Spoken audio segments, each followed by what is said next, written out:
We can't go to Mommy's funeral. We have to do what we're told.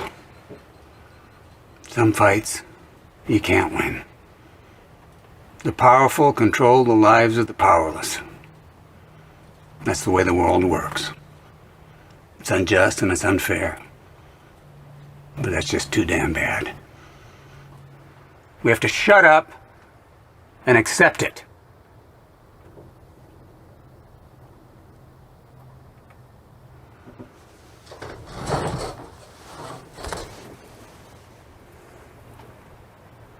Well, fuck that.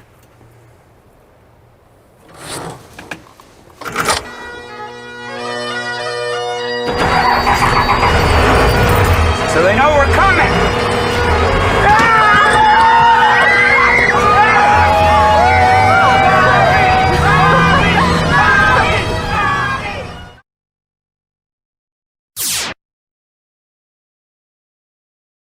Welcome in, everyone. Welcome in. I'm Sal. Uh-oh, Reggie's muted. And I'm Reggie. And we are the Red Army.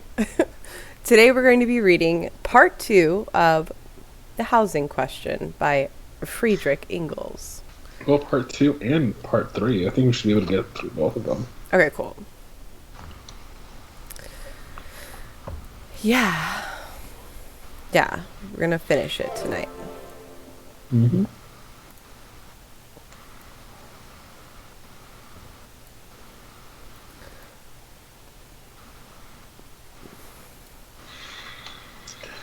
No, I just forget to unmute myself at the beginning of the stream. The Housing Question by Sarah. This is actually brought to you by Sarah. Yes, that's true. Would not be reading this if Sarah wrote The Housing Question. Yes. Okay.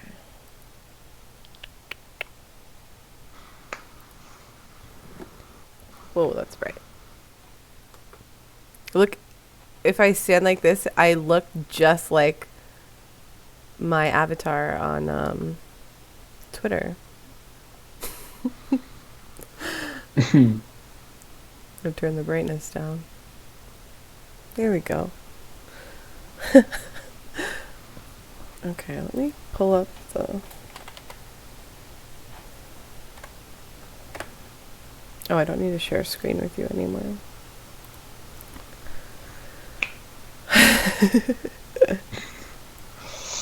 Oh, thank you, Sean. Yeah, I'm clearly awesome. That's true.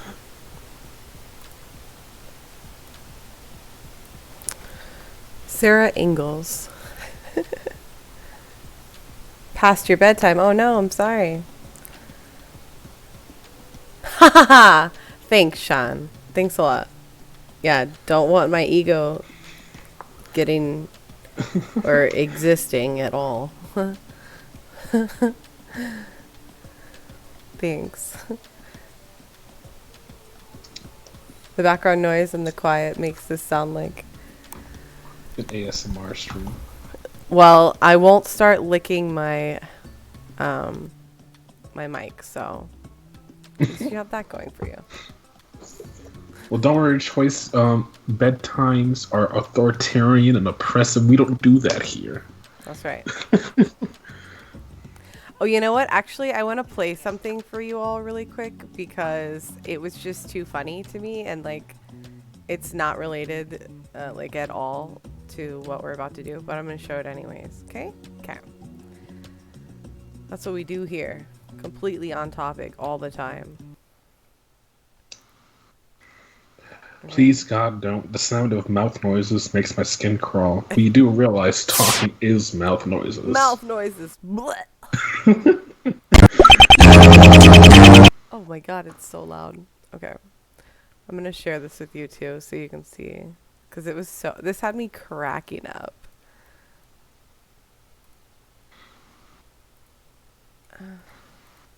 Okay. Here we go.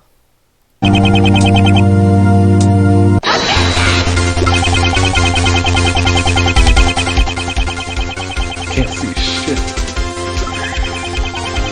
see it? What do you mean? I can't see it. Did I not share it with you? It's just a black screen. Okay, is it showing now? Yeah. Okay.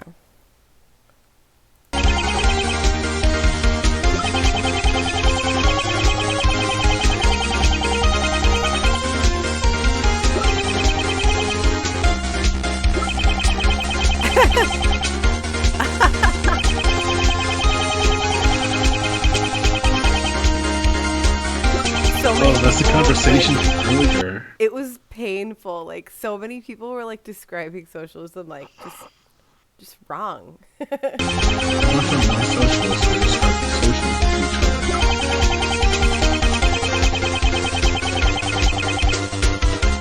Authoritarianism.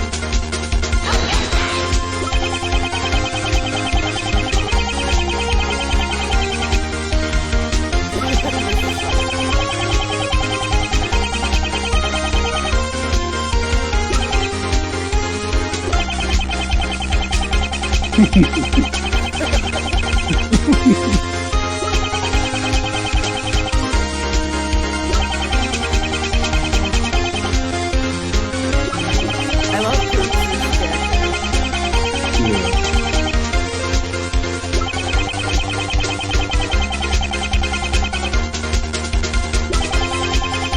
Yeah, for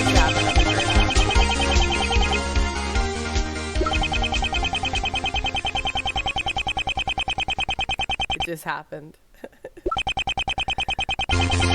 He was so confident about it, too. I know. I'm not looking for any dictatorship, no matter how. Yeah, a lot of Objection! Marxists think that he invented socialism, that we think that, Marx invented socialism. No, we don't. Nowhere have we ever said Marx invented socialism, Marx invented communism. We never said that, but yet it's constantly accused, like, it's existed long before. Like, okay, yeah, well aware. They're like, Marx wasn't That's the a whole Marxist. point. So we're like, oh my god. Yeah. Like, nobody said that. What the Mhm. fuck? I refuse to read and you can't make me. Hey, Ghost Rose. Nice. Thank you so much, Ghost Rubs, for subbing at a tier 1. That's awesome. Holla holla, get the means of production, y'all. So cute. I just stated we aren't interested in the theoretical plan. We are interested in the real world application of socialistic business and governance structures. Objection!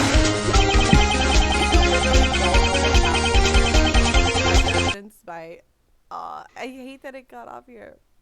It cut off on your part. I know. It's fucking rude. Don't cut me off.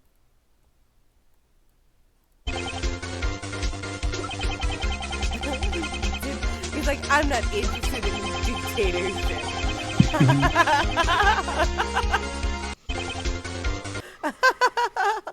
Oh god. Yeah. So if you have like ever like a funny thread, you should tag Ace Courtbot and it will like make it like a. It's hilarious. Yeah, it's so funny. Cut off on her part, the butt is misogynist. Exactly. For real. Okay. Yeah, I had to show you that. That was a funny interaction that happened earlier. Yeah, after that we're kind of like, see, this is why we read. Let's go like read. Yeah. Okay, would you like to start? Yes, I would. Okay. Alright, so part 2 of the housing question. How the bourgeoisie solves the housing question. In the section on the Proudhonist solution of the housing question, it was shown how greatly the petite bourgeoisie is directly interested in this question. However, the big bourgeoisie is also very much interested in it, even if indirectly. Modern natural science has proved that the so-called poor districts in which the workers are crowded together are the breeding places of all those epidemics which from time to time afflict our towns. Cholera, typhus, typhoid fever, smallpox, and other ravaging diseases spread their germs in the pestilential air and the poisoned water of these working class quarters. Here, the germs hardly ever die out completely, and as soon as circumstances permit, they develop into epidemics and then spread beyond their breeding places into the more airy and healthy parts of the town inhabited by the capitalists. Capitalist rule cannot allow itself the pleasure of generating epidemic diseases among the working class with impunity. The consequences fall back on it, and the angel of death rages in its ranks as ruthlessly as in the ranks of the workers. As soon as this fact had been scientifically established, the philanthropic bourgeois became inflamed with the noble spirit of competition in their solicitude for the health of their workers. Societies were formed, books were written, proposals were drawn up, laws debated and passed in order to stop up the sources of the ever-recurring epidemics. The housing conditions of the workers were investigated and attempts made to remedy the most crying evils. In England, particularly, where a largest number of big towns existed, where the bourgeoisie itself was therefore running the greatest risk, extensive activity began. Government commissions were appointed to inquire into the hygienic conditions of the working class. Their reports, honorably distinguished from all continental sources by their accuracy, completeness, and impartiality, provided the basis for new, more or less thoroughgoing laws. Imperfect as these laws are, they are still infinitely superior to everything that has been done in this direction up to the present of the continent. Nevertheless, the capitalist order of society reproduces again and again the evils of the remedied, and does so with such inevitable necessity that even in England the remedying of them has hardly advanced a single step. Germany, as usual, needed a much longer time before the chronic sources of infection existing there also reached the acute stage necessary to arouse the somnolent big bourgeoisie. But he who goes slowly goes surely. And so among us, the two, there finally has arisen a bourgeois literature on public health and the housing question. A watery extract of its foreign, and in particular its English, predecessors, to which it is sought fraudulently to impart a semblance of higher conception by means of fine-sounding and uncoutuous phrases. The Housing Conditions of the Working Classes and Their Reform by Dr. Emil Sachs, Vienna of 1869, belongs to this literature. Our translations are completely Completely different. Yeah. Mm-hmm. Yeah. I realized that Saturday. It's like, wow, we have completely different things. I mean, it's in essence the same thing, but yeah, your words are definitely different. Yeah. Right. So I have selected this book from the presentation of the bourgeois treatment of the housing question only because it makes the attempt to summarize as far as possible the bourgeois literature on the subject. And a fine literature it is, which serves our author as his sources. Of the English parliamentary reports, the real main sources, only three, the very oldest, are mentioned by name. The whole book proves that this author has never glanced at even a single one of them. On the other hand, a whole series of banal bourgeois, well-meaning Philistine and hypocritical philanthropic writings are enumerated. Duspectua, Roberts, Hall, Huber, and Proceedings of the English Congress on Social Science, or rather Social Bosch, the Journal of the Association for the Welfare of the Laboring Classes in Prussia, the official Austrian report on the World Exhibit in Paris, the official Bonapartist reports on the same subject, the Illustrated London News, or Über Land und Meer, and finally, a recognized authority, a man of acute practical perception, of convincing impressiveness of speech, namely Julius Faucher. All that is missing in this list of sources is Gorton Laub, Claude and the Furza Kutsche. In order that no misunderstanding may arise concerning the standpoint of Herr Sachs, he declares on page 22, by social economy, we mean the doctrine of national economy in its application to social questions, or, to put it more precisely, the totality of the ways and means which science offers us for raising the so-called populist classes to the level of the proprietary classes on the basis of its iron laws within the framework of the order of society at present prevailing. Can I read now? Yeah. We should not bother to deal with the confused idea that economics or political economy deals at all with any other than social questions. Let us get down to the main point immediately. Dr. Sachs demands that the iron laws of bourgeois economics, the framework of the order of society at present prevailing, in other words, that the capitalist mode of production must continue to exist unchanged, but nevertheless the so-called propertyless classes are to be raised to the level of the propertied classes. However, it is an unavoidable preliminary condition of the capitalist mode of production that a really and not so-called propertyless class should exist. A class which has nothing to sell but its labor power, and which is therefore compelled to sell its labor power to the industrial capitalists. The tasks of the new science of social economy invented by Dr. Sachs is therefore to find ways and means in a state of society founded on the antagonisms of capitalists, owners of all raw material, instruments of production and foodstuffs on the one hand, and of propertyless wage workers who own only their labor power and nothing else on the other hand, by which, inside this social order, all wage workers can be turned into capitalists without ceasing to be wage workers. Dr. Sachs thinks he has solved this question. Perhaps he would be so good as to show us how all the soldiers of the French army, each of whom carries a marshal's baton in his knapsack since the days of the old Napoleon, can be turned into field marshals without at the same time ceasing to be private soldiers, or how it could be brought about that all the 40 million subjects of the German Empire could be made into German Kaisers. I love his analogies, they're really funny. It is the essence of bourgeois socialism that want to maintain the basis of all the evils of the present day society and at the same time want to abolish the evils themselves.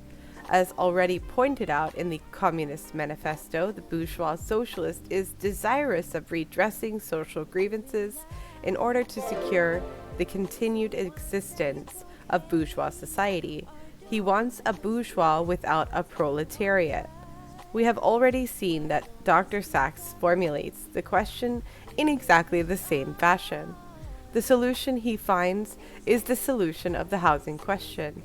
He is of the opinion that, by improving the housing of the working class, it would be possible successfully to remedy the material and spiritual misery which it has been described, and thereby by a radical improvement of the housing conditions alone, to raise the greater part of these classes out of the morass.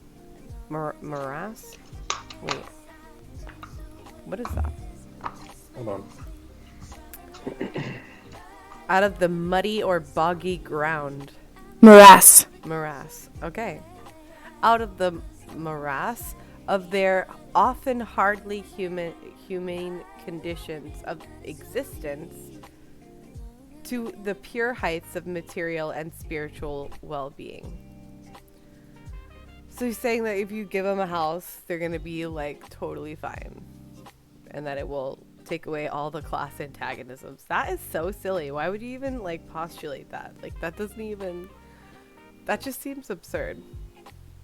Yeah, just giving people houses. Well, yeah, sure. People need a place to live.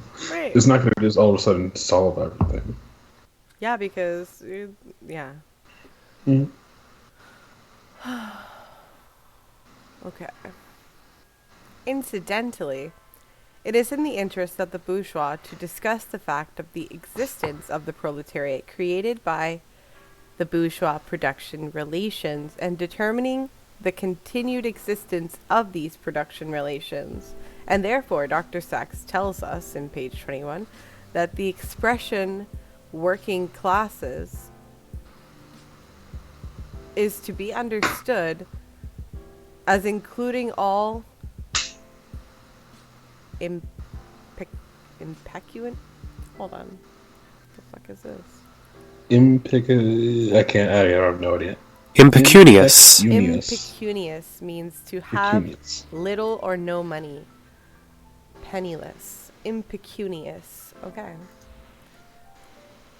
So, including all the impecunious social classes and in general, people in a small way, such as handicraftsmen, widows, pensioners, subordinate officials, etc., as well as actual workers, bourgeois socialism extends its ban to the petty bourgeois variety. Right. That's pretty self-explanatory. Whence then comes the housing shortage? How did it arise? As a good bourgeois, Dr. Sachs is not supposed to know that it is a necessary product of the bourgeois social order, that it cannot fail to be present in a society in which the great masses of the workers are exclusively dependent on wages, that is to say, on the sum of the foodstuffs necessary for their existence and for their propagation, for the propagation of their kind, in which improvements of the existing machinery continually throw masses of workers out of employment, in which violent and regularly recurring industrial facilitations determine on the one hand the existence of the large reserve army of unemployed workers, and on the other hand a drive large masses of workers temporarily unemployed onto the streets, in which the workers are crowded together in masses in big towns at a quicker rate than dwellings come into existence for them under existing conditions, in which, therefore, there must always be tenants, even for the most infamous pigsties, and in which, finally, the house owner and his capacity as capitalist has not only the right, but, in the view of the competition, to a certain extent also the duty of ruthlessly making as much out of his property as in house rent as he possibly can. In such a society, the housing shortage is no accident. It is a necessary institution, and it can be abolished together with all its effects on health, etc., only if the whole social order from which it springs is fundamentally refashioned. That, however, bourgeois socialism dare not know. Hold on, wait, let me read that again. That, however, bourgeois socialism dare not know. It dare not explain the housing shortage from the existing conditions, and therefore nothing remains for it but to explain the housing shortage by means of moral phrases as the result of the baseness of human beings and the result of original sin, so to speak. And So here, just real quick, okay. go back to the beginning of part 2. It talks about how the bourgeois did not care about solving the housing crisis until diseases started going out and affecting them. Right, yeah, because they only give a shit when it touches them, right? Yeah, when they started killing a lot of workers, it started killing the bourgeois, and all of a sudden, like, okay, well, we have to do something about this because not only are we losing our workforce, but some of us are dying. So let's actually, try to solve this. But Yeah, people believe that, Sarah. People believe that people are choosing that. Like, that's something that people have said to me. Well, I'll be right back. Hold on. Okay. Do you want me to not read it? Oh, he can't hear. Oops. I guess I'll just talk to y'all. What up, y'all? Let me check the chat.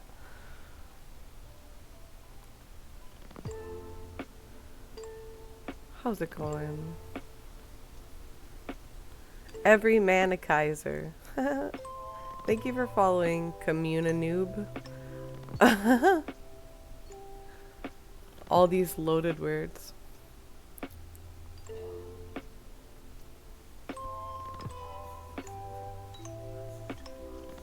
Let them all sleep in mansions.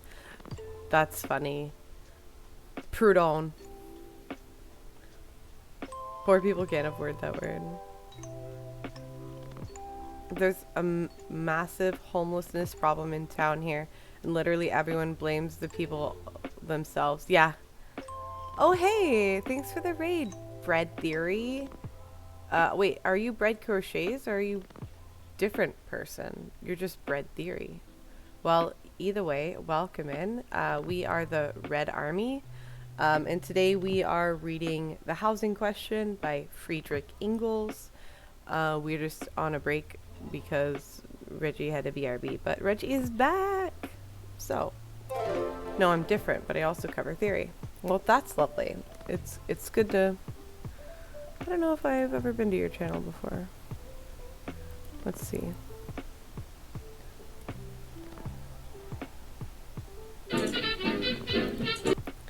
Well, I just followed you, so there you go. Everyone go follow Bread Theory because we need more people reading theory. Thank you for the raid.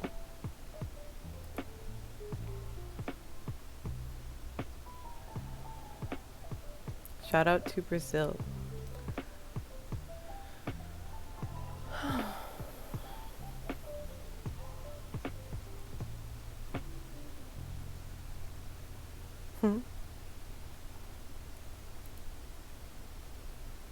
Is this a left-wing stream? Oh no! Oh, I guess it says fuck you, bitch. So, yeah. It was about to probably do something naughty. Good call, Blat.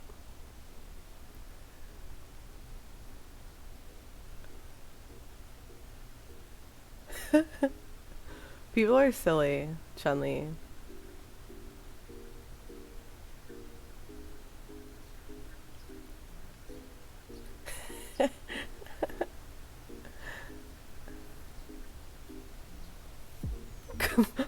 Could be about anything. Okay.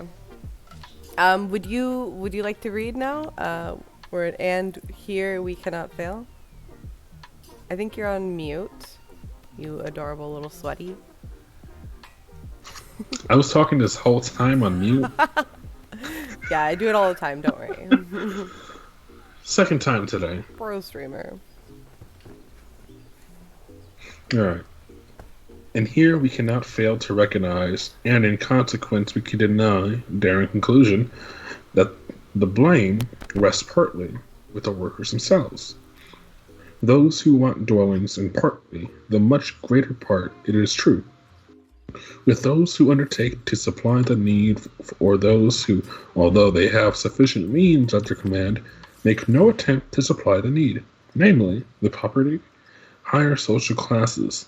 The latter are to be blamed, because they do not make it in their business to provide for a sufficient supply of good dwellings.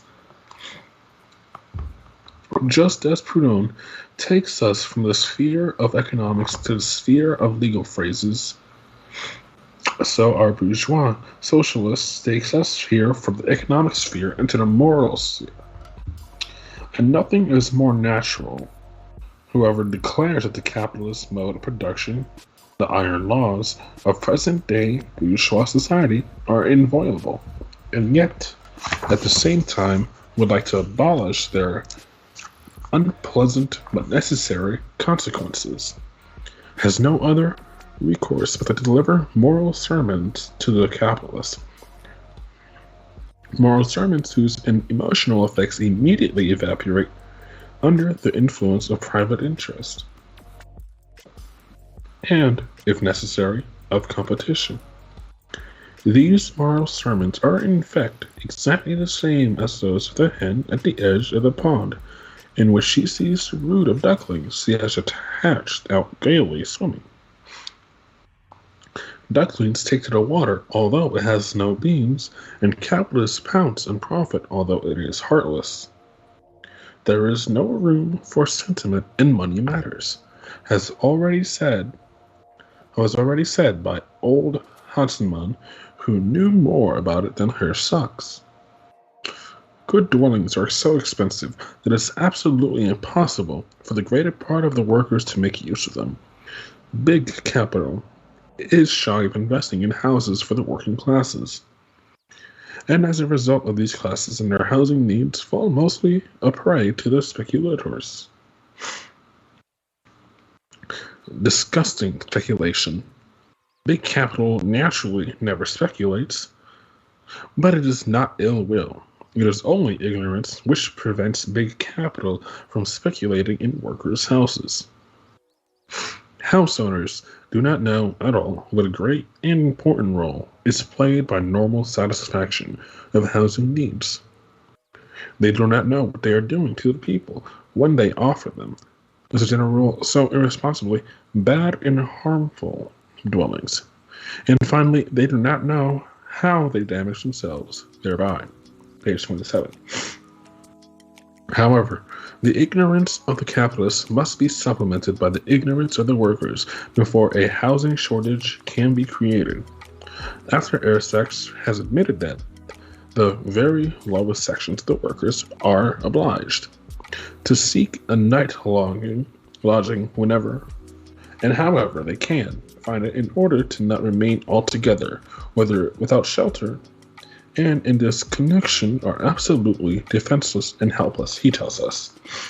For it is a well-known fact that many among them, the workers, from carelessness, but chiefly from ignorance, deprive their bodies, one is most inclined to say, without virtuosity, of the conditions of natural development and healthy existence, and that they have not the faintest idea of rational hygiene, and in particular of the enormous importance that attaches to dwellings of hygiene.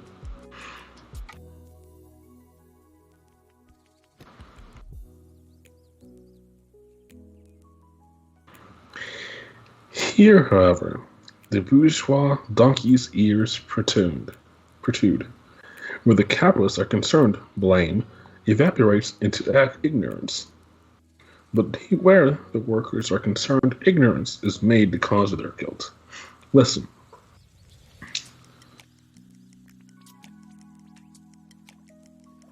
Thus it comes, namely through ignorance, that if they can only save something on the rent, they will move into dark, damp, inadequate dwellings, which are in short a mockery of all the merits of hygiene. That often several families together rent a single dwelling, and even a single room. All this in order to spend as little as possible on rent, while on the other hand they squander their income in truly sinful fashion on drink and all sorts of idle pleasures.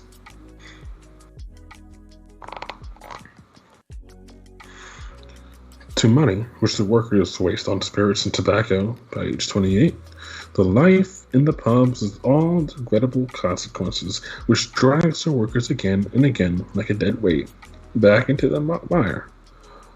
Lies indeed like a dead weight in Herr Sachs's stomach. The fact that under the existing circumstances, drunkenness among the workers is a necessary product of their living conditions, just as necessary as typhus, crime, vermin, bailiff, and other social ills. So necessary, in fact, that the average figures of those who succumb to inebriety can be calculated in advance is again something that Herr Sachs cannot allow himself to know. My old primary school teacher used to say, by the way, quote, "The common people go to the pubs and the people of quality go to the clubs," end quote. And as I have been to both, I am in a position to confirm it. The whole talk about the ignorance of both parties amounts to nothing but the old phrases about the harmony of interests of labor and capital. If the capitalists knew their true interests, they would give their workers good houses and improve their position in general. And if the workers understood their true interests, they would not go on strike. They would not go in for social democracy. They would not play politics, but would be nice and follow their betters, the capitalists. Unfortunately, both sides find their interests altogether elsewhere than in the sermons of Arsaces and his countless predecessors. The gospel of harmony between capital and labor has been preached for almost 50 years now, and bourgeois philanthropy has expended large sums of money to prove this harmony by building model institutions. Yet, as we shall see later, we are today exactly where we were 50 years ago. Our author now proceeds to the practical solution of the problem. How little Revolutionary Proudhon's proposal to make the workers owners of their dwellings, which can be seen from the fact that the bourgeois socialism, even before him, tried to carry it out in practice and still trying to do so. Arsaces also declares that the housing problem can be completely solved only by transferring property and dwellings to the workers. Between page 58 and page 59, more than that, he goes into poetic raptures of the idea, giving vent to his feelings in the following outbursts of enthusiasm. There is something peculiar about the longing inherent in man to own land. It is an urge which cannot even the feverishly pulsating business life of the present day has been able to abdicate. It is the unconscious appreciation of the significance of the economic achievement represented by land ownership. With it, the individual obtains secure hold. He is rooted firmly in the earth, as it were, and every enterprise has its most permanent basis in it. However, Oh fuck, I was muted. What did I say?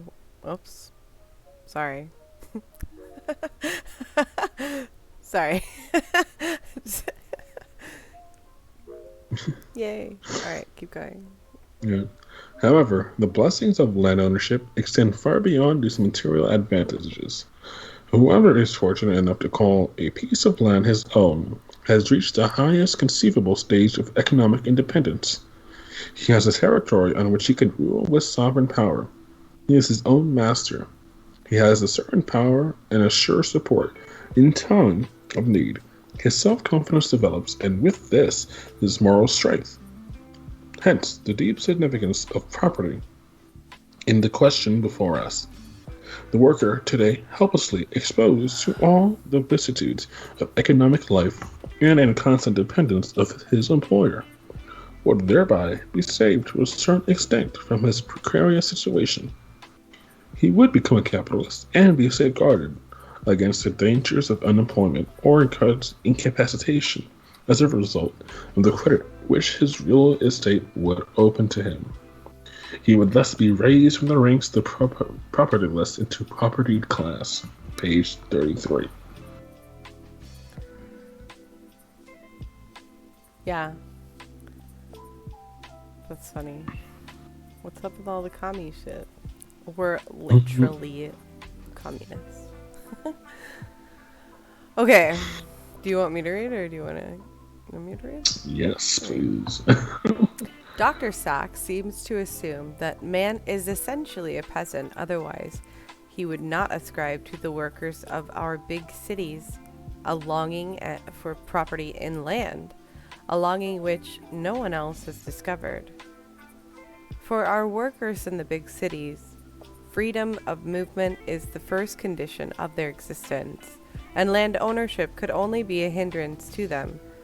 Giving them their own house, chain them once again to the soil, and you break their powers of resistance to the wage cutting of the factory owners. The individual workers might be able to sell his house on occasion, but during a big strike or a general industrial crisis, all the houses belonging to the affected workers would have to come onto the market for sale, and would therefore find no purchasers or be able to be sold off or be sold off far lower than their cost price. And even if they found all purchasers, the whole great solution of the housing question of Dr. Sachs would have come to nothing, and he would have to start from the beginning again. However, poets live in a world of fantasy, and so does Dr. Sachs. Shade. Who imagines that a landowner has reached the highest stage of economic independence, that he has a secure hold, and that he has become a capitalist and safeguarded against the dangers of unemployment or incapacity to work as the result of the real estate credit which would thereby be open to him. Jesus Christ, that's so fucking silly. Like, that's fucking silly. Why would you think that? You have to pay for your house, you dumb bitch. Dr. Sachs should take a look at the French peasants and at our own small peasants in the Rhineland. Their houses and fields are loaded down with mortgages. Their harvests belong to the creditors before they are brought in. And it is not they who rule with sovereign power on their terrain, but the user,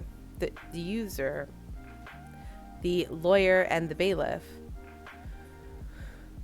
That certainly represents the highest conceivable stage of economic independence for the user. Hold on, I feel like I'm like user. So you're Usurer. reading and Okay, I tweeting was at the right. same time?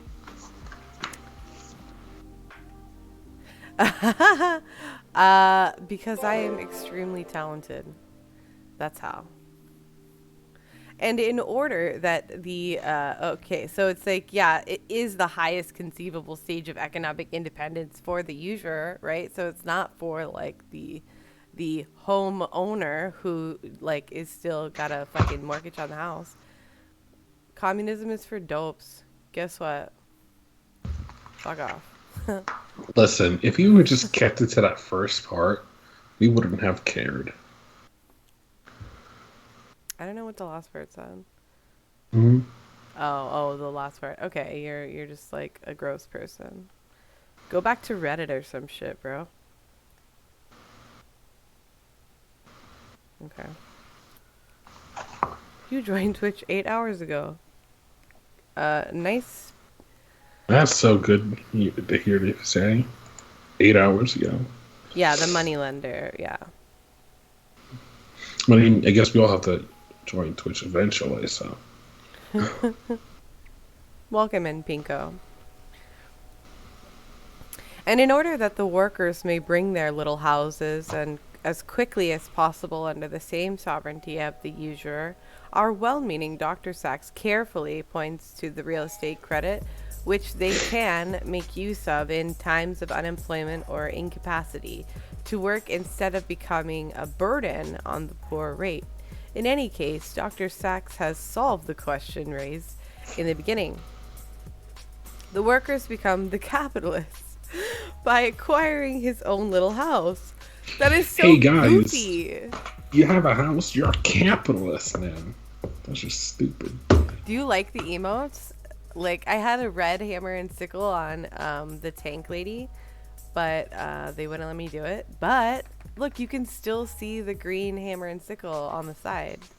So You know, like, I'm just not sad mad. that we lost the other emote. That I have so much theory to get through. Oh, unread theory, right? So now me ask, I rent. What does that make me? That makes you a petty bourgeois, apparently. The Bugs Bunny one If is you have, great. yeah, if you have a house and you're big bourgeois, if you rent, then you're petty bourgeois, according to this guy, Herr Sachs. That's so fucking silly. Dr. Sachs is a jackass. He's an idiot. Fuck you, Dr. Sachs. Prodigy? Yeah. For real. It's still there. Yeah, it's still there. You just have to use bits now. I don't know what the hell that means. Yeah, we have the, yeah, you get, like, these as bit rewards now because we ran out or whatever, so sorry. Right? She's just gorgeous. I love her. Okay. Where was I at? Oh yeah, the workers become the capitalists. What a goof. Capital is the command over the unpaid labor Yeah, hold on, of hold on. I others. just want to say this.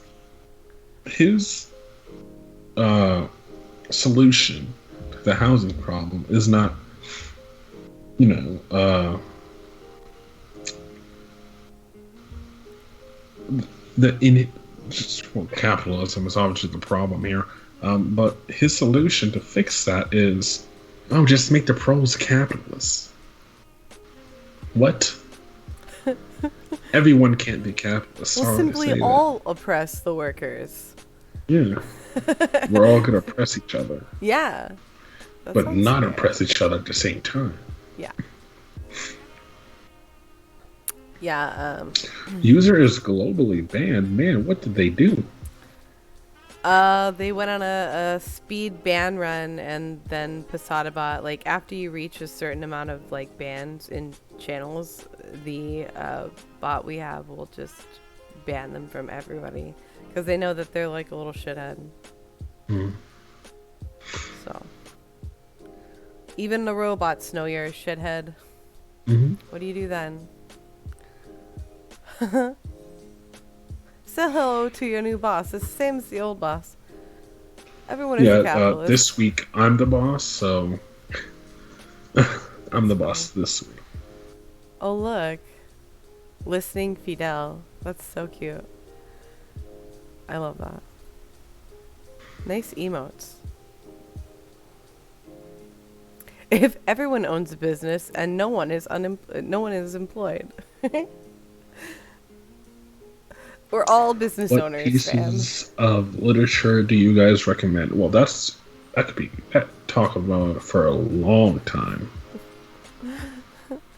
Um, So yeah, State and Rev is really good. Obviously the Communist Manifesto. if it's like, yeah, intro. Yeah, intro stuff. So I'm trying to think. The Principles of Communism is a very good introduction.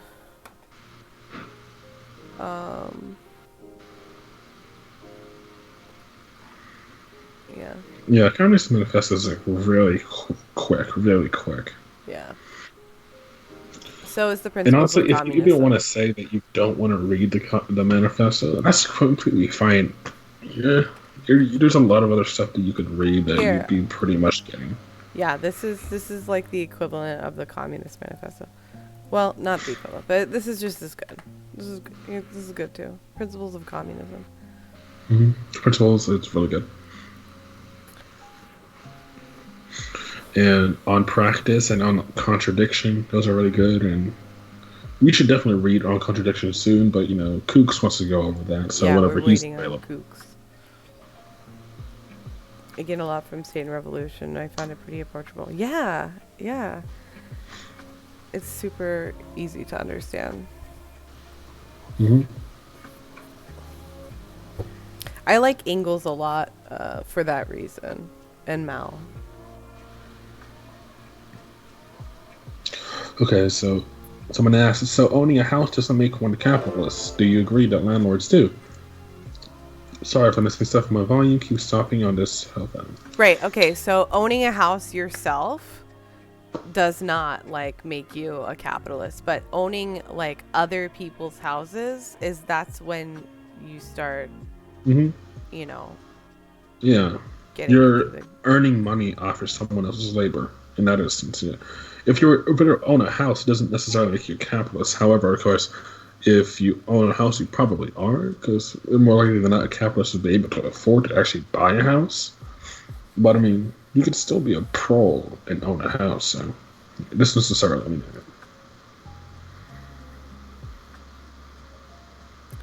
Yeah.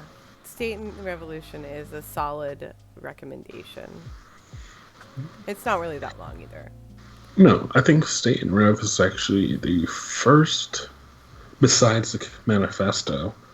State and Rev is the first one I actually read.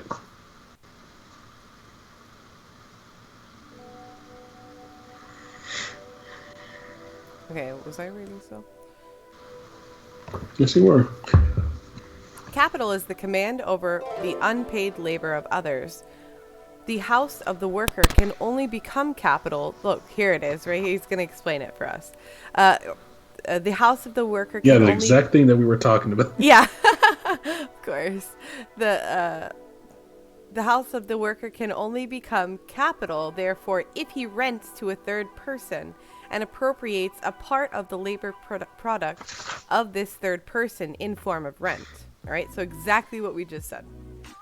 By the fact that the worker lives in it himself, the house is prevented from becoming capital, just as the coat ceases to be capital the moment I buy it from the tailor and put it on. The worker who owns a little house to the value of 1,000 tailors is certainly no longer a proletarian, but one must be Dr. Sachs to call him a capitalist. What a fucking Yes, linen. linen. Capital. Yeah, Can't see, wait. that was Yeah. like my joke too. Like with our background, that's why it's red Oh, linen. is that? I didn't know that. It's linen, yeah. I thought it was just a background. No, everything has a specific, cute little meaning. You don't have the emotes?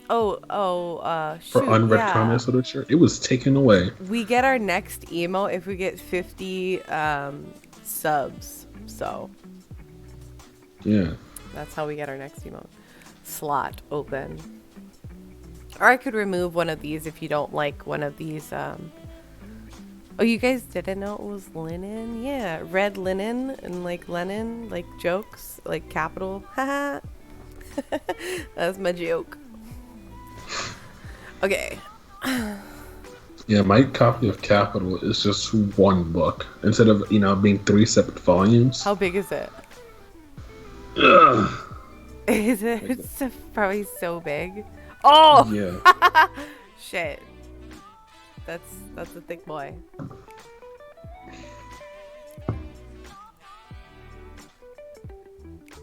Okay. However, the capitalist character of our worker has still another side.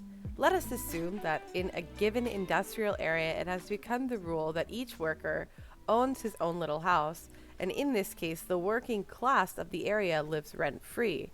Expenses for rent no longer enter into the value of the labor power.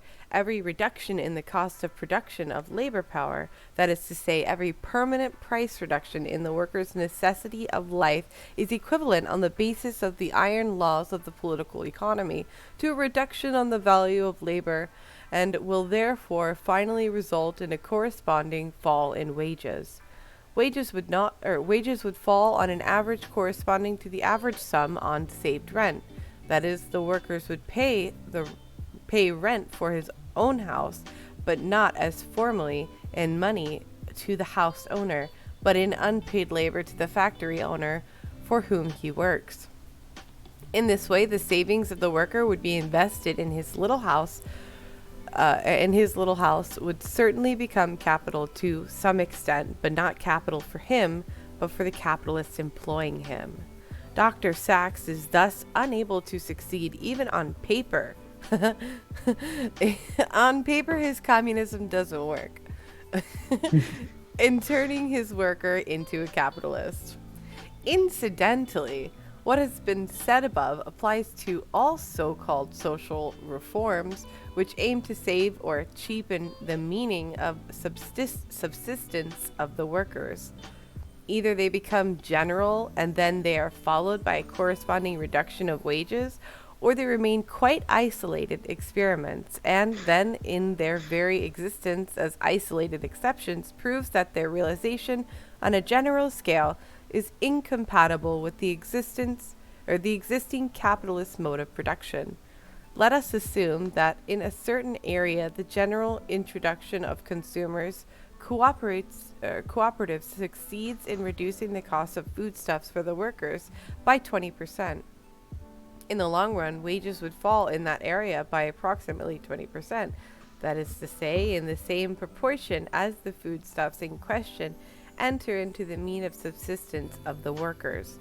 If the workers, for example, spend 3/4 of his weekly wages on the foodstuffs, then wages would finally fall by 3/4 of 20, which is 15%. In short, as soon as any such savings reforms has become general, the workers receive in the same proportion less wages, and his savings permit him to live cheaper. Give every worker a saved independent income of 52 talers a year, or talers? What is it? Hold on. Is it? What the fuck is this? Did they misspell? Is this a thing? Oh, they It's misspelled spelled like talers. that online. What does yours say? It's just the same thing. TALERS. What the fuck is that?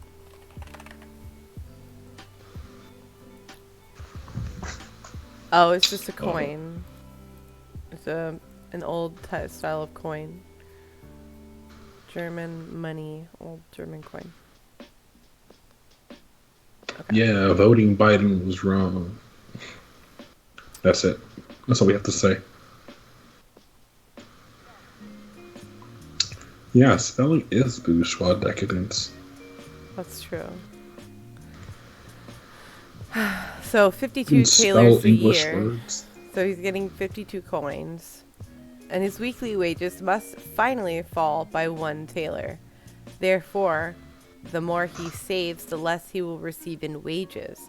He saves, therefore, not in his own interest, but the interest of the capitalist.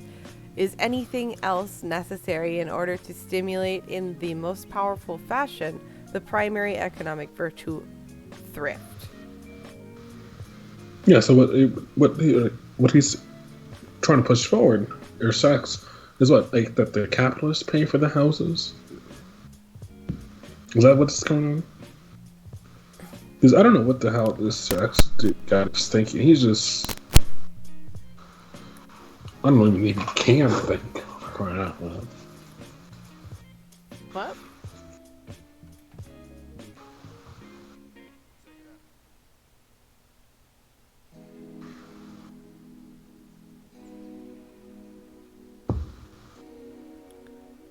Wait, are you reading or am I reading still? Can you read?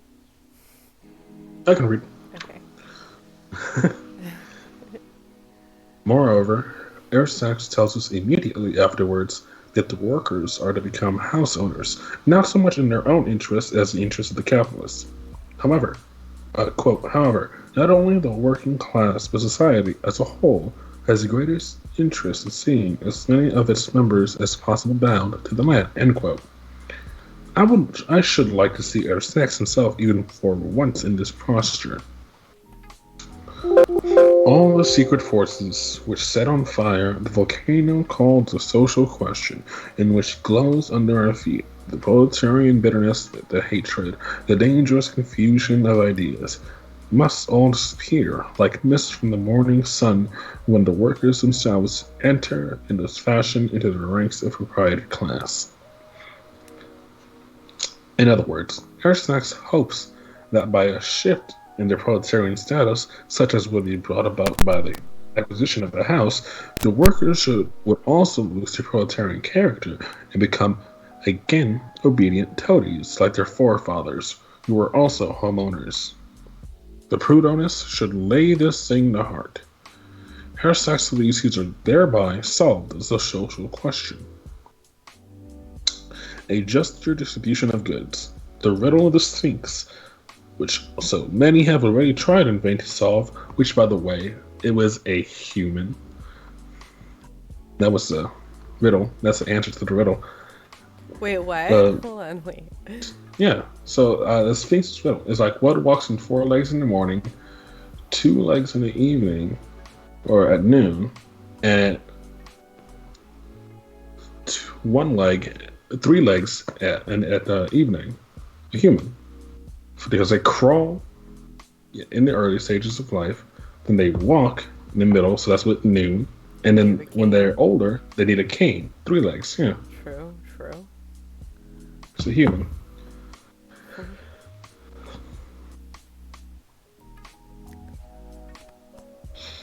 Now, many have tried to solve, does not allow lie before us to tangible fact. Has it not thereby been taken from the regions of ideals and brought into the realm of reality? And if it is carried out, does this not mean the achievement of one of the highest aims, one which even the socialists of the most extreme tendency present as a culminating point of the theories? Ghost Grubs, no. Jesus Christ. I actually, Ghost Scrubs, it took all of my self control not to say penis.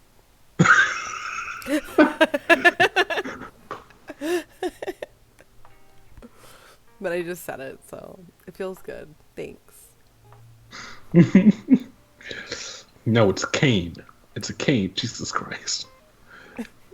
It is really lucky that we have worked our way through as far as this, because this shout of triumph is the summit of the Saxion book. From now on, we once more gently descend from the reins of ideals to flat reality. And when we go down, we shall find that nothing, nothing at all, has changed in our absence. Our guide takes us the first step down by informing us that there are two systems of workers' dwellings: the cottage system, in which each working class family has its own little house, and if possible, a little garden as well, as in England, and the barrack system of the large tenement houses containing numerous workers' dwellings, as in Paris, Vienna, etc. Between the two is a system prevailing in northern Germany. Now it is true, he tells us, that the cottage system is the only correct one, and the only one whereby the worker can acquire the ownership of his own house. Besides, he argues, the barrack system has very great disadvantages with regards to hygiene, morality, and domestic peace. But alas and alack, says he, the cottage system is not realizable in the centuries of the housing shortage in the big cities on account of the high cost of land, and one should, therefore, be glad if houses were built containing them 4 to 6 flats instead of big barracks, or if the main disadvantages of the barrack system were alleviated by various ingenious building devices. Okay, what the hell is going on in chat?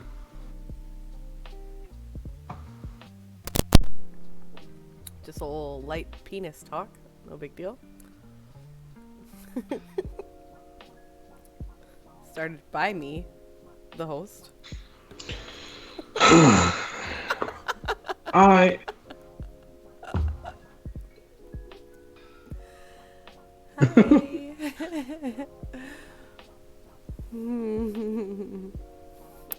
Pennsylvania. Yeah, focus, guys. Middle class right now. We have come down quite a bit already, haven't we? The transformation of the workers into capitalists. The solution of the social question. A house of its no. I'm so distracted. The house of its own for each worker. All these things have been left behind, up above, in the regions of ideals. All that remains for us to do is to introduce the cottage system into the countryside and to make the workers' barracks in the cities as tolerable as possible. On its own admission, therefore, the bourgeois solution of the housing question has come to grief. It has come to grief only owing to the contrast between town and country. And with this, we have arrived at the kernel of the problem. The housing question can be solved only when society has been sufficiently transformed for the start to be made towards abolishing the contrast between town and country, which has been brought into the extreme point by present-day capitalist society. Far from being able to abolish this antithesis, capitalist society, on the contrary, is compelled to intensify it day by day. On the other hand, already the first modern utopian socialists, Owen and Fourier, correctly recognized this. That was another person who the person quoted. They're like, Proudhon, Fourier, and I'm like, these are all idealist socialists. What the fuck are you talking about? Why would you suggest that? Yeah, these are just So and it's just like, oh yeah, we're talking about the time before Marx. You want to talk about socialism before Marx. Then they talk That about was the people who were bad at the same debunked time. socialism. Don't do that one. Mm. You must do scientific socialism. God damn it. Caboose, I swear to God. We're You know both what? reading Caboose. I'm gonna go take a break. Do you want All right, me I'm to gonna step read? away for real quick. Can I You read? guys better be hating when I get back. Can I read? Or should I not read? Should I? Shit, he never said if I could read or not. Son of a bitch. Now you made him leave, Caboose, and he didn't give me direction. When I think of the workers' dwellings, I think of the plan for Amazon to invest affordable housing near the warehouse. Ah, yeah, you're thinking of like a company town. Yeah, it's not great. Let's either read or come down here with the children. I'll come down. I'll come down and talk with the children. Turd the third. Oh my god. Can't handle dick jokes. Chill the fuck out. Oh my god, that reminds me. There was this hilarious picture of like the three heads of communism. It was like Lenin, Engels, and Marx, and it had their butts out, and like they had nice big butts, right? And everyone's getting all mad, like, how dare you disrespect the founding. The fathers of socialism, like fucking dismissive wanking gesture. Shut up. Those butts are cute. Get over it. That's what I had to say. Welcome back, Reggie. You're muted, but I'm talking about butts. Okay, socialist butts. How the hell did you know what I was saying if I was muted? I didn't know what you were saying. What were you saying? I was asking what the hell you're talking about. Oh. I just figured you might want to know since you walked in on a interesting part of the conversation. What the hell, Tsunami? I read. Chad asked, for real. Here, I'll put the butts in the chat because I do think everyone should look at them. What? Just don't worry about. Actually, you know what? I'll show the butts on screen. Let's go. Here we go. Here are the butts. And then somebody was like, "This is repulsive." Somebody said, people get so upset. This is disgusting. Proof that American left has no values since they're showing butts. I'm sorry that you don't like Lenin with a fat ass. That's rude. That's all I'm saying. I like how you just put the mouse over the mouse ass.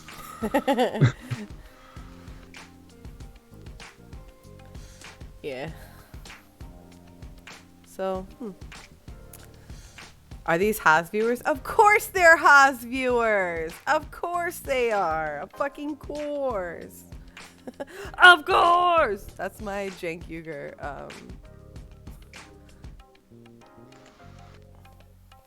impression.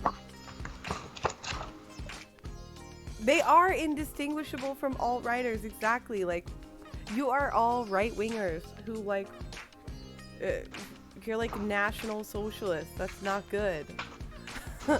That's not good. Communism with incel characteristics. Correct. Yeah.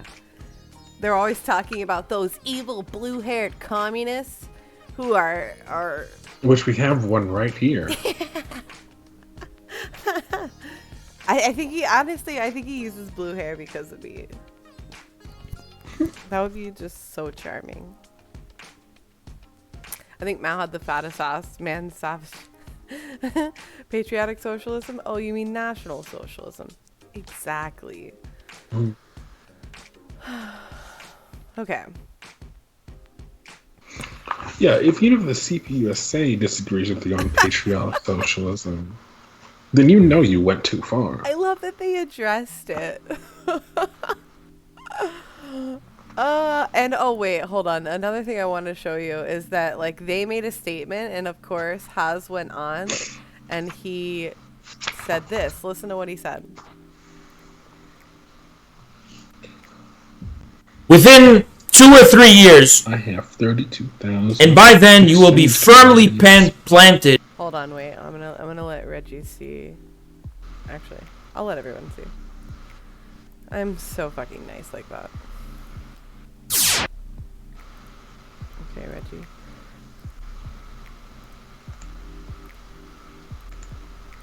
Okay. You guys are married. You can kiss on the lips. You guys are married. You can kiss on the lips. Within 2 or 3 years, and by then you will be firmly planted and rooted in the party. There's going to be an election. And at that moment, that's when we make our move and take over the party. You're going to be a delegate, and as a delegate, you're going to be able to vote for the Communist Party's leaders. And on this road, we'll talk more about it as we go. And this is going to be a very long and tenuous process. But as we go along, we are going to replace the National Committee of the Communist Party.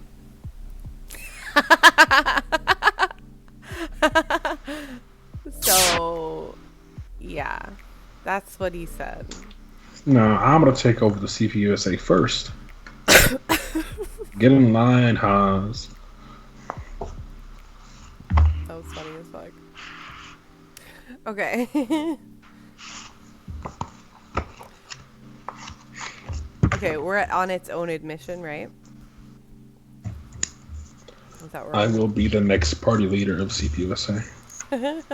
Yeah, absolutely announcable. Wait, does he use that voice? Yeah, he uses that voice. That's his talking voice.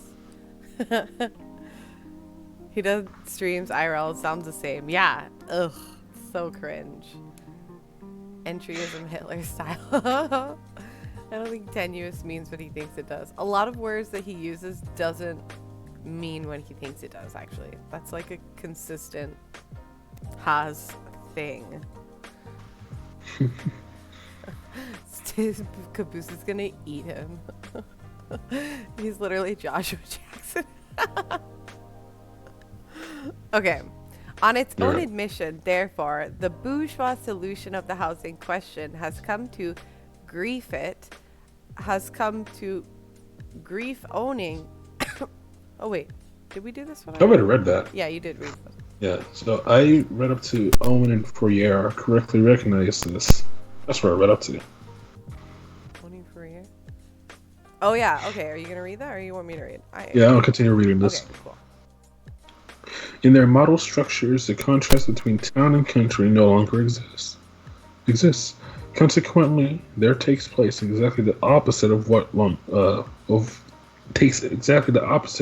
Herosex contends. It is not that the solution of the housing question simultaneously solves the social question, but that only by the solution of the social question, that is, by the abolition of the capitalist mode of production, is the solution of the housing question made possible. To want to solve the housing question, while at the same time desiring to maintain the modern big cities, is absurdity. The modern big cities, however, will be abolished only by the abolition of the capitalist mode of production. And when this is once set going, there will be quite other issues that supply each worker within a little house of its own. In the beginning, however, each social revolution will have to take things as it finds them and do its best to get rid of the most crying evils with the means at its disposal. And we have already seen that the housing shortage can be redeemed immediately by expropriating a part of the luxury dwellings belonging to the propertied classes of compulsory quartering the remaining part.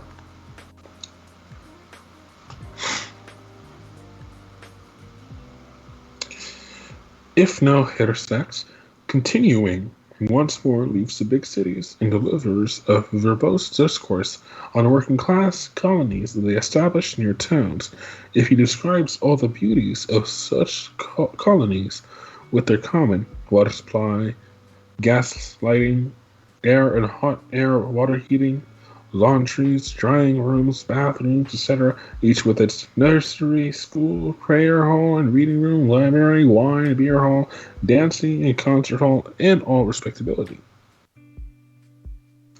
With steam power fitted to all the houses so that to a certain extent each production can be transported back from the factory to the domestic workshop, this does not alter the situation at all. The colony he describes has been directly borrowed by Mr. Huber from the socialist Owen and Fourier and merely made entirely bourgeois by discarding everything socialist about it.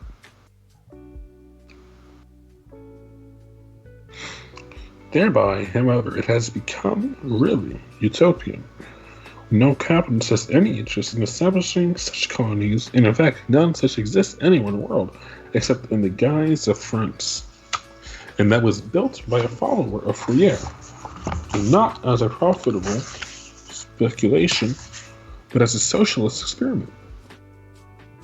Herr Sachs just as well have quoted in support of this bourgeois project spanning the example of the communist colony, Harmony Hall, founded by Owen in Hampshire at the beginning of the 40s and long since defunct. In any case, all this talk about building colonies is nothing more than a lame attempt to soar again into the regions of ideals. It is immediately afterwards again abandoned. We descend rapidly again. The civil solution now is that the employers, the factory owners, should assist the workers to obtain suitable dwellings. Whether they do so by building such themselves or by encouraging and assisting the workers to do their own buildings, providing them with land, advancing the building capital. With this, we are once again out of the big towns, where there can be no question of anything of the sort, and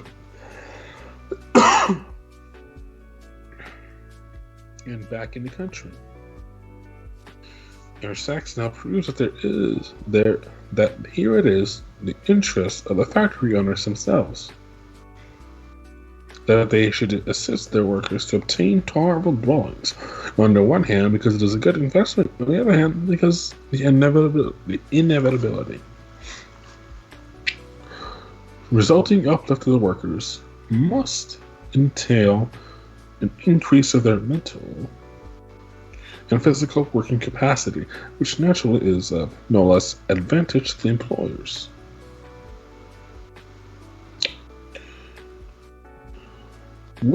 With this, however, the right point of view for the participation of the latter in the solution of the housing question is given. It appears that the outcome of the latent association is the outcome of the care of the employers for the physical and economic, mental and moral well-being of the workers, which is concealed for the most part under the cloak of humanitarian endeavors, and which is its own pecuniary reward because of its successful results, the producing and maintaining of a diligent, skilled, willing, and contented and devoted working class.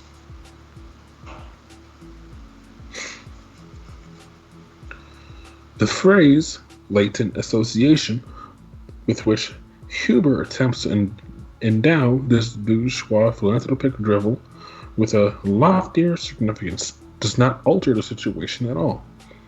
Even without this phrase, the big world factory owners, particularly in England, have long ago realized that the building of workers' dwellings is not only a necessity a part of the factory equipment itself, but also that it pays very well. In England, whole villages have grown up in this way, and some of them have later developed into towns. The workers, however, instead of being thankful to the philanthropic capitalists, have always raised very considerable objections to this cottage system. Not only are they compelled to pay monthly prices for these houses because the factory owner has no competitors, but immediately a strike breaks out. They are homeless because the factory owner throws them out of their houses without any more ado, and thus renders any resistance very difficult. Details can be studied in many condition of the working class in England, page 224 and page 228. Herr Sachs, however, thinks that these objections hardly deserve refutation. Page 111. But does he not want to make the worker the owner of his little house? Certainly. But as the employers must always be in a position to dispose of the dwelling, in order that when they dismiss a worker, they may have room for one who replaces him. Well then, there is nothing for it but to make provision for such cases as stipulating that the ownership shall be revocable. This time we have stepped down with unexpected suddenness. First, it is said that the worker must own his own little house. Then we were informed that this was impossible to the towns and could be carried out only in the country. And now we are told that the ownership, even in the country, is to be revocable by agreement. With this new sort of property for the workers discovered by Herr Sachs, with this transformation of the workers into capitalists, revocable by agreement, we have safely arrived again on level ground, and have here to examine that the capitalists and other philanthropists have actually done the solving the housing question. If we are to believe our worthy Dr. Sachs, much has already been done by Monsieur. Is that how you say that? Monsieur? Monsieur? That capitalists to remedy the housing shortage. The proof has been provided that the housing question can be solved on the basis of the capitalist mode of production. Above all, Herr Sachs quotes us the example of wait for it, Bonapartist France. As is known, Louis Bonaparte appointed a commission at the time of the Paris World Exhibition, ostensibly to report upon the situation of the working classes in France, but in reality to describe their situation as blissful and at the extreme to the greater glory of the empire. And it is to this report, drawn up by the commission composed of the corruptest tools of Bonapartism, that Herr Sachs refers particularly, because the results of its work are, according to the committee's own statement, fairly complete in France. And what are these results? Of 89 big industrialists or joint stock companies which gave information to the commission, 31 had built no workers' dwellings at all. According to the estimate of Dr. Sachs himself, the dwellings that were built house at the most 50,000 to 60,000 people, and the dwellings themselves consist almost exclusively of no more than 2 rooms for each family. It is obvious that every capitalist who is tied down to a particular rural district by the condition of his industry, water power, the position of coal mines, ironstone deposits, and other mines, etc., must build dwellings for his workers if none are available. To see this as a proof of latent association and eloquent testimony to a growing understanding of these questions and its wide importance and very promising beginning, page 115, all of these demands are very highly developed, a very highly developed habit of self-deception. For the rest, the industrialists of the various countries differ from each other in this respect, also according to the national character. For instance, Herr Sachs informs us on page 117 that in England only recently has increased activity on the part of the employer in this direction been observable. This refers to, in particular, to the more out-of-the-way hamlets in the rural areas. The circumstances that otherwise the workers often have to walk a long way from the nearest village to the factory and arrive there so exhausted that they do not perform enough work, and this is the chief reason which furnishes the employers with the motive to build the dwellings for their workers. However, the number of those who have a deeper understanding of conditions and who combine those with the cause of housing reform more or less are all the other elements of latent association is also increasing, and it is these people to whom credit is due for the establishment of the flourishing colonies. The names of Ashton in Tidey, Ashworth in Tuxton, Grant in Bury, Gregg in Bullington, Marshall in Leeds, Stratt in Belper, Salt in Saltier, Ackroyd in Copley, and others are known on this account throughout the United Kingdom. Blessed, oh my God, listen to this, holy shit. Blessed simplicity and still more blessed ignorance. The English rural factory owners have only recently begun to build workers' dwellings. No, my dear Herr Sachs, the English capitalists are really big industrialists, not only as regards to their purses, but also in regards to their brains. Oh shit, I love Engels. Long before Germany possessed a really large-scale industry, they had realized that that for factory production in the rural districts, expenditure on the workers' dwellings was a necessary part of the total investment of capital, and a very profitable one, both directly and indirectly.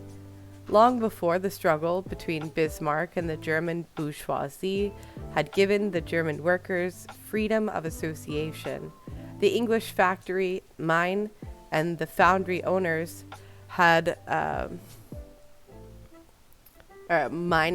foundry owners had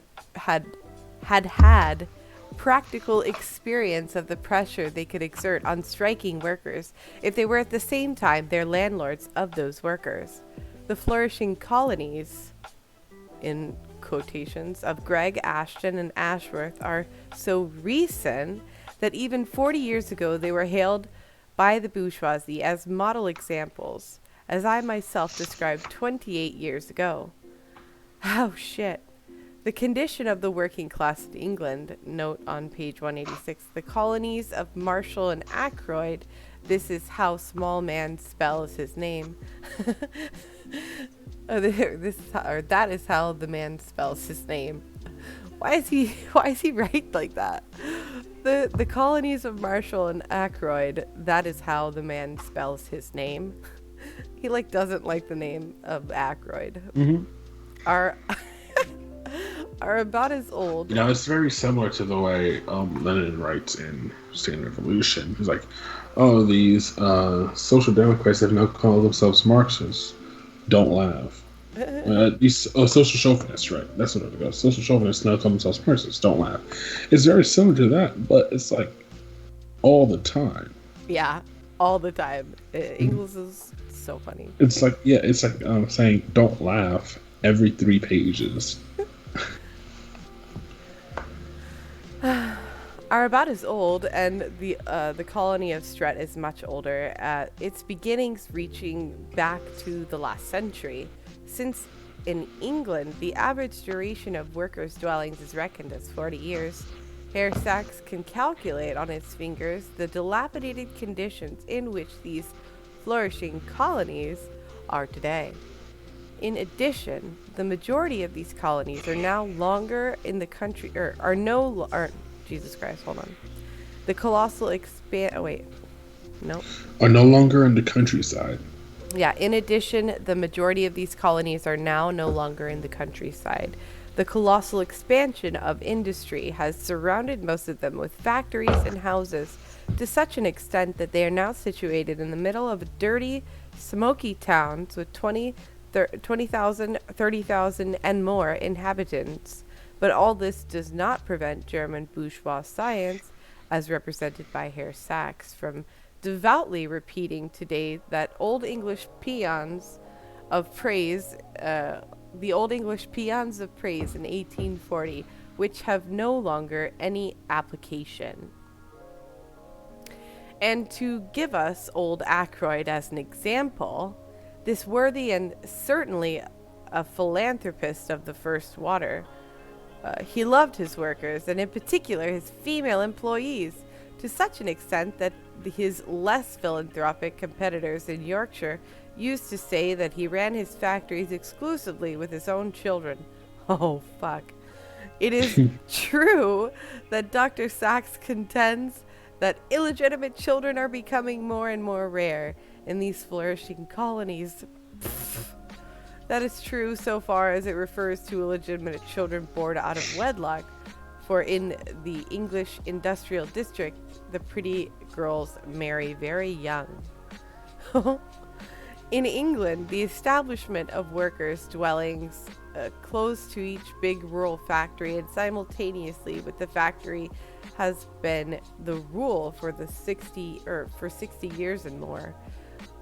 As already mentioned, many of these factory villages have become the nucleus around which later on a whole factory town has grown up with all the evils which a factory town brings with it. So whoever said that, this kind of reminds me of a factory town, like, you're right, because that's what it was. Yeah, it's just like, company towns that we have seen in America, and that you're going to start seeing again soon, because they're talking about bringing them back, as if they're just whatever. Remember, what we did a news stream a couple of weeks ago, and I kind of went over that. I do want to say that I have an idea for a stream that, like, if one of us wanted to read alone, like the hosts, we could invite like one chatter that has been here a while, like we know, to read with us, like read with your community and talk with the community. What do you guys think about that? Would that be something that you would be interested in, like taking turns reading with us? I'm interested, so. Cool. I think that sounded fun. You like it? Not interested at all. Cool. Why are you here?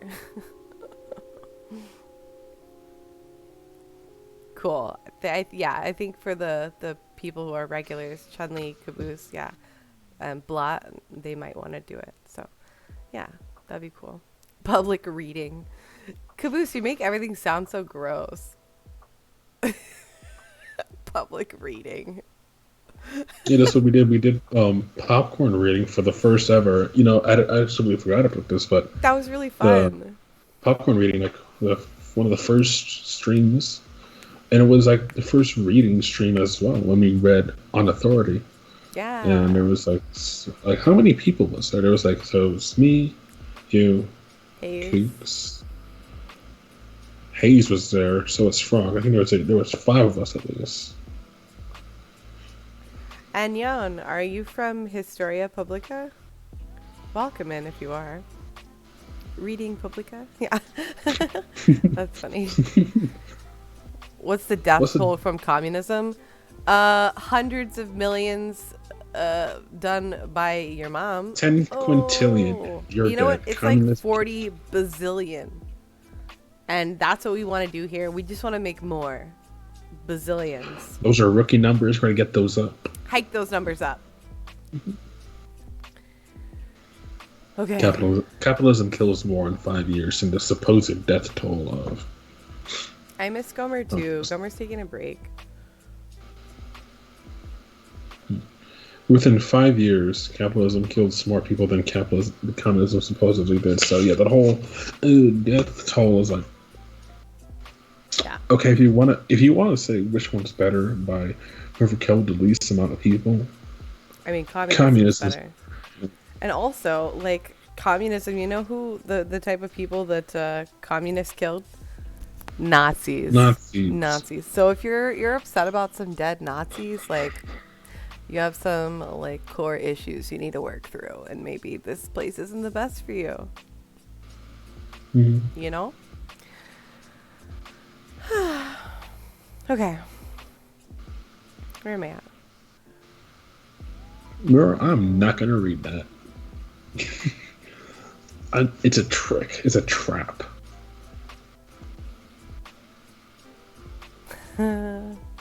These notes.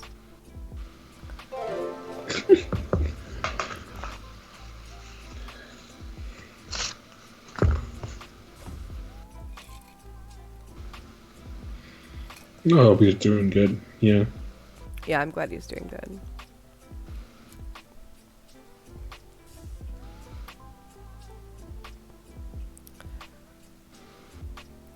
I like how you commies the Nazis were worse. Jesus What? Christ. I feel like these trolls, like, I don't even know, like, where are you from, sir? Commies are far worse. Okay. Well, Nope. I'm putting you in gulag. Bye. Okay. Good night, Good Choice. night, Thanks for Choice. being here. Well, we're actually coming up on about 2 hours, and I do have a class in the morning, so. If you want to dip out, I can read the rest of it. Alright, so I just want to know, where are we real quick? You remember, like, flourishing? We were... Oh, yeah. Yeah, okay, I see where we were. In England, the establishment. Alright? Yes, that's where we were. Do you want to read until you want to go? Or, like... Yeah, I'll read until I'm done. Okay, cool. In England, the establishment of workers' dwellings close to each big rural factory, and simultaneously with the factory has been the rule for 60 years and more.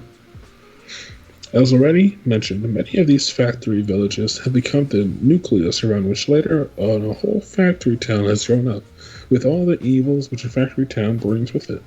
These colonies have therefore not only solved the housing question, on the contrary, they first really created it in their localities. On the other hand, in countries which in the sphere of large-scale industry have only limped along behind England, and which really got to know what large-scale industry is only after 1848. In France, and particularly in Germany, the situation is quite different. Here it was only colossal foundries and factories which decided, as after much hesitation, to build a certain number of workers' dwellings. For instance, the Schneider works in Creusot and the Krupp works in Essen. The great majority of the rural industrialists let their workers trudge miles through the heat, snow, and rain every morning to the factories, and back again every evening to their homes. This is particularly the case in mountainous districts, in the French and Alsatian Vosges districts, in the valleys of the Wupper, Siege, Ager, Lenne, and other Rhineland-Westphalian rivers. In Azerbaijan, the situation is probably no better. The same, not going to say that, occurs among both Germans and French. Hersox knows very well that the very promising beginnings, as well as the flourishing. Oh God. Yeah. That's colonies. That's a word, but I don't think. Yeah. It's an old word. Yeah. Yeah. But it means now like it has a different stingy meaning. or something, or like. Yeah. But yeah, we should just not Skip over that. Yeah, we're. Mm-hmm. Therefore, he tries not to prove to the capitalists they can obtain magnificent rents by building workers' dwellings. In other words, he seeks to throw them as a new way of cheating the workers. First of all, he holds up to them the example of a number of London building societies, particularly philanthropic and partly speculative, which have shown a net profit of from 4 to 6% and more. It is not at all necessary for Hersox to prove to us the capital invested in workers' houses yield a good profit. The reason why the capitalists do not invest still more than they do in workers' dwellings is the more expensive dwellings bring in still greater profits for their owners. Hersox's exhortation to the capitalists, therefore, amounts once again to nothing but a moral sermon. Now, as far as these London building societies are concerned, whose brilliant success Hersox so loudly trumpets forth, they have, according to his own figures, and every sort of building speculation is included here, provided housing for a total of 2,132 families and 606 single men. That is, for less than 15,000 persons. It is presumed, seriously, to present in Germany this sort of childishness as a great success. Although in the East End of London alone, 1 million workers live under the most miserable housing conditions. The whole of their philanthropic efforts are in fact so miserably futile that the English parliamentary reports dealing with the condition of the workers never even mention them. We will not speak here of the ludicrous ignorance of London displayed throughout the whole section. Just one point, however, Herr Sachs is in the opinion of the lodging house for single men in Soho went out of business because there was no hope of obtaining a large clientele in this neighborhood. Herr Sachs imagines that the whole of the West End of London is one big luxury town, and does not know that right behind the most elegant streets, the dirtiest workers' quarters are to be found, of which, for example, Soho is one. The model lodging house in Soho, which he mentions and which I already knew 23 years ago, and was much frequented in the beginning, but closed down because no one could stand it there, and yet it is one of the best. But the workers' town in Wilshausen, in Aske, that is surely excess, is it not? In the workers' city of Wilshausen is the great showpiece of the continental bourgeois, just as the one-time flourishing colonies of Ashton, Ashworth, Gregg and Company are the English bourgeois. Unfortunately, the Wilshausen example is not a product of a latent association, but of the open association between the Second French Empire and the capitals of Alsace. It was one of the Louis Bonaparte's social experiments, for which the state advanced 1/3 of the capital. In 14 years, up to 1867, it built 800 small homes. According to a defective system, an impossible one in England, where they understand these things better, and these houses are handed over to the workers to become their own property. After 13 to 15 years of monthly payments of an increased rental, it was not necessary for the Bonapartists of Aske to invent this motive of acquiring property, as we shall see. It had been introduced by the English cooperative building societies long before. Compared with that in England, the extra rent paid for the purchase of those houses is rather high. For instance, having paid 4,500 francs in installments during 15 years, the worker receives a house in which is worth 3,300 francs 15 years before. If the worker wants to go away, or if he is in the areas which only a single monthly installment in which he can be evicted, 6 2/3% of the original value of the house is charged as an annual rent. For instance, 17 francs a month for a house worth 3,000 francs. And the rest is paid out to him, but without a penny of interest. It is quite clear that under such circumstances, the society is able to grow far, quite apart from state assistance. It is just as clear that the houses provided under these circumstances are better than the old tenement houses in the whole town itself, if only because they are built outside the town in a semi-rural neighborhood. We need not say a word about the few measurable experiments which have been made in Germany. Even Herr Sachs on page 157 admits at their woefulness. What then exactly do all these examples prove? Simply that the building of the workers' dwellings is profitable from the capitalist point of view, even when not all its laws of hygienic are trodden underfoot.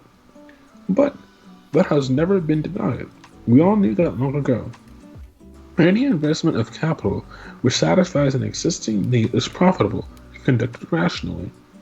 The question, however, is precisely why the housing shortage continues to exist all the same, when the capitalists all the same do not provide sufficient healthy dwellings for the workers. And here Herr Sachs is doing nothing but explorations to make a capital, and fails to provide us with an answer. The real answer to this question has already been given above. Capital does not want to abolish the housing shortage, even if it could. This is now been finally established. There remains, therefore, only two other expedients. Self-help on the part of the workers and state assistance. Sachs, an enthusiastic workshopper of self-help, was able to report miraculous things about it also in regard to the house in question. I think you're losing your voice. I am.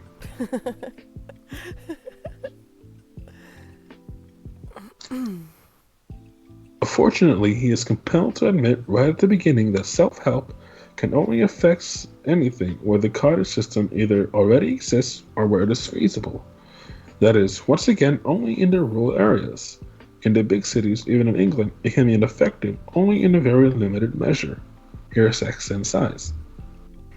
Reform in this way by self-help can be effected only in a roundabout way, and therefore always and imperfectly, namely only insofar as the principle of private ownership is so strengthened as to react in the quality of the dwellings. This too could be doubted in any case. The principles of private ownership has not exercised any reforming influence on the quality of the author's style. Despite all this, self-help in England has achieved such wonders that thereby everything done there along other lines to solve the housing problem has been far exceeded.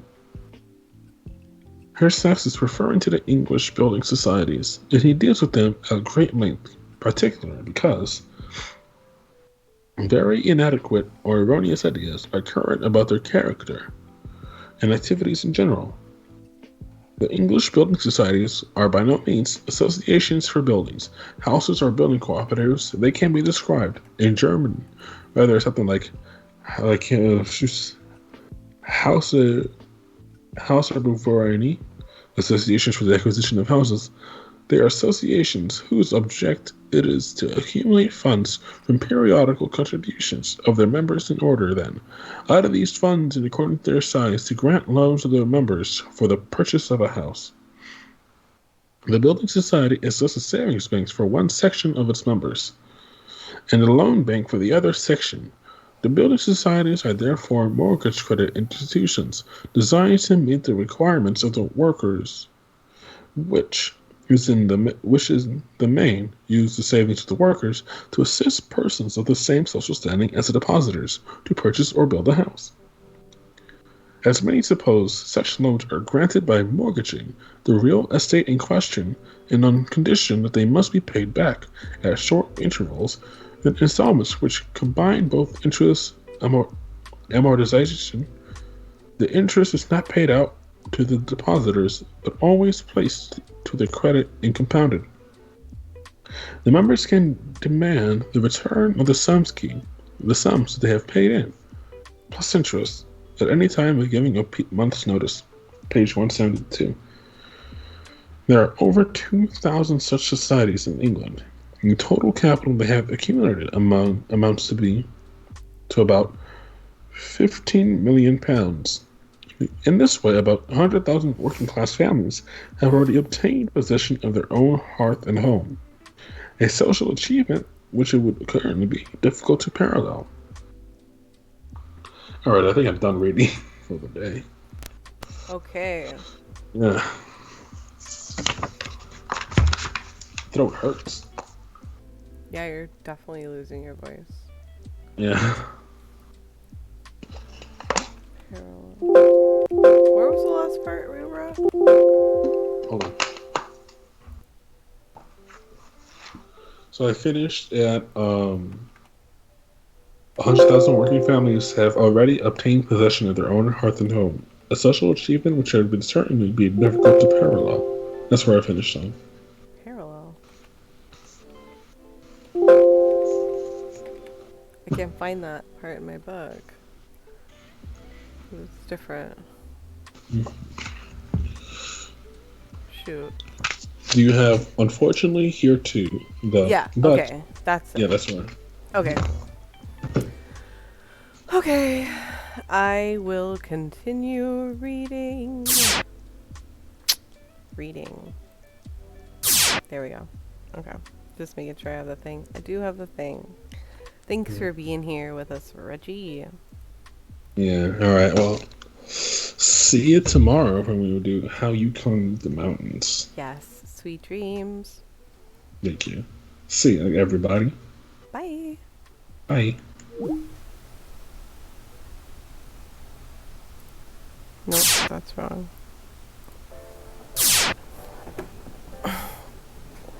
Hello. Now it's just me.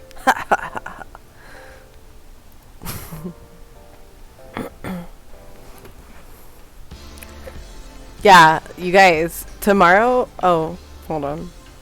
Oh, wait, no, that's fine. Tomorrow we're gonna meet Yukong. I'm just kidding. Yeah, it's not happening. It's a joke. Hilarious joke. Okay. We're gonna just finish this shit up and then it's all y'all's bedtime. Okay? Unfortunately, here too, the butt comes limping along immediately. However, a perfect solution of the question has by no means achieved in this way, for the reason, if for no other, that the acquisition of a house is open only to the better situated workers. In particular, sanitary considerations are not always sufficiently taken into consideration. I just don't know how he could be like saying that. That's so ridiculous.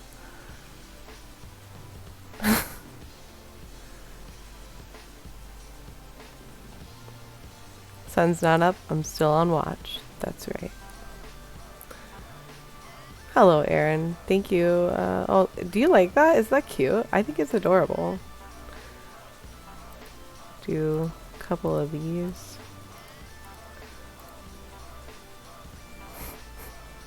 Beautiful.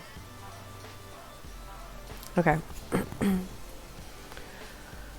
On the continent, such associations find only little scope for development. They presuppose the existence of a cottage system which exists in the countryside on the continent, and in the countryside of the workers are not sufficiently developed for self-help.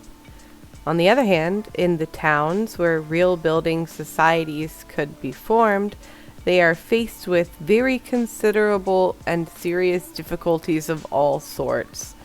They could build only cottages, and that is no good in big cities. In short, this form of cooperative self-help can, in the present circumstances, and hardly in the near future, not play the chief role in the solutions of the questions before us. These building societies are, we are told, still in their first developed beginnings, and this is true even in England. This is what he's quoting. Hence, the capitalists will not, and the workers cannot. And with this, we could close this section if it were not absolutely necessary to provide a little information about the English building societies, which the bourgeoisie of the Schulz Delitzsch type are always hold up to our workers as models. These building societies are not worker societies, nor is it their main aim to provide workers with their own houses. On the contrary, we shall see that this happens only very exceptionally. The building societies are essentially of a speculative nature. The smaller ones, which were original societies, not less so than the bigger imitators, in a public house, usually at the instigation of the proprietor, and whose rooms and weekly meetings then take place, a number of regular customers, and their friends, small shopkeepers, clerks, commercial traveler, master artisans, and other petty bourgeois, with here and there perhaps an engineer and some other worker belonging to the aristocracy of his class, found a building society.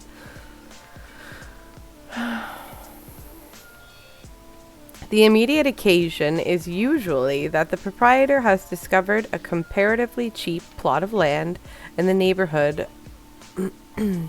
or somewhere else. Most of the members are not bound by their occupations to any particular district. Even many of the small shopkeepers and artisans have only business premises in town and not any dwellings. Whoever is in a position to do so prefers to live in the suburbs rather than in the center of a smoky town. The building plot is purchased and as many cottages as possible erected upon it. The credit of the better off members makes the purchase possible, and the weekly contributions together with a few small loans cover the weekly cost of the building. Oh, hey Peach, welcome in. Thank you so much for reading. Welcome in, everyone. Hey, Bread Crochets, welcome in. We are just reading The Housing Question by Friedrich Engels, the tail end of it. Thank you for the raid. Okay, where am I at?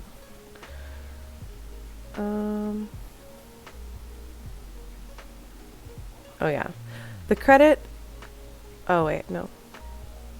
Those members who aim to get a house of their own receive cottages by a lot.